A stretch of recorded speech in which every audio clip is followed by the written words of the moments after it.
تو پھر ایک گناہ پر بھی دوام اگر ہو گیا اور اس گناہ نے ایک نے بھی تمہارا احاطہ کر لیا تو وہ جہنم میں خلود کی وعید قرآن. بلا من کسب سیئۃ وَأَحَاطَتْ بِهِ خَطِيئَتُهُ فَأُولَٰئِكَ أَصْحَابُ النَّارِ هُمْ فِيهَا خَالِدُونَ. کیوں نہیں جس نے کوئی ایک بھی بڑا گناہ، چھوٹا نہیں، یہ چھوٹے چھوٹے گناہ جو ہوتے رہتے ہیں، گناہ کبیرہ لمم جن کو کہا گیا ہے، اس کی اللہ تعالیٰ کے ہاں پکڑ نہیں ہے، بلکہ وضو کرتے ہیں تو ہاتھوں اس طرح کے گناہ وہ دھل جاتے ہیں، آنکھوں کے گناہ دھل جاتے ہیں. گناہ کبیرہ اگر ایک بھی کریا اور مستقل کیا اور اس پر ڈیرے ڈال دی اور وہ آپ کا احاطہ کر، آج کے دور میں سود کا نظام، سودی کاروبار، وہ تو آپ کا احاطہ کر گیا، آپ کے پورے وجود کا احاطہ کر گیا. بھلا من کسب، اور کسبہ کہتے ہیں جان بوجھ کر.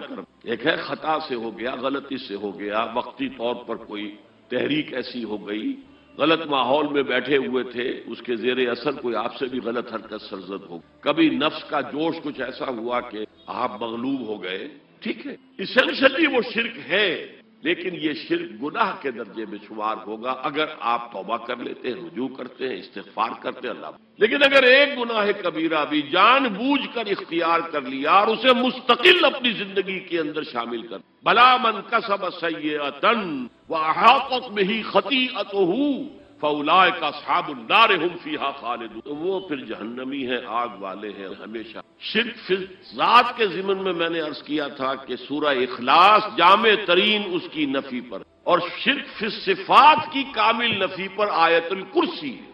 آیت الکرسی ایک لمبی آیت، جیسے آیت البر ایک لمبی آیت، اور اس کو حضور نے فرمایا ہے سیدۃ آیات القرآن، پورے قرآن مجید کی آیات کی سردار ہے. اور یہ شرک فی صفات کے ضمن میں یہ شمشیر قاطع ہے، شمشیر برہان ہے. اللہ لا الہ الا ہو الحی القیوم، یہ وہی ہے.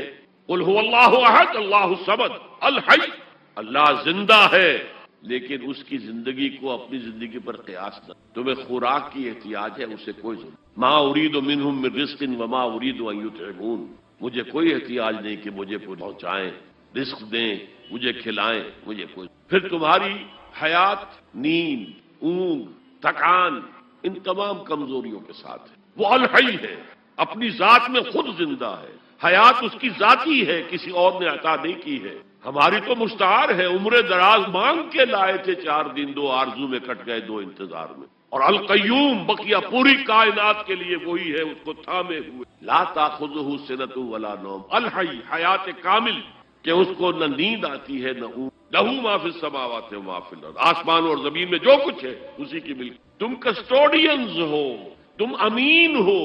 یہ امانت چند روزہ نزدماس، در حقیقت مالک شے ہر شے خود. یہاں تک کہ یہ میرا جسم بھی میرے پاس امانت ہے. میں کون ہوں؟ میری خودی، میری انا، میری روح جو پوزیس کرتی ہے اس بدن کو، لیکن یہ پوزیشن ملکیت کا نہیں ہے، امانت کا. یہ امانت، یہ ہاتھ بھی امانت، میری زبان بھی امانت ہے، میری آنکھیں بھی امانت. من ذا الذی یشفع عندہ الا بإذنہ، یہ یہاں پر انداز بڑا پرجلال ہے.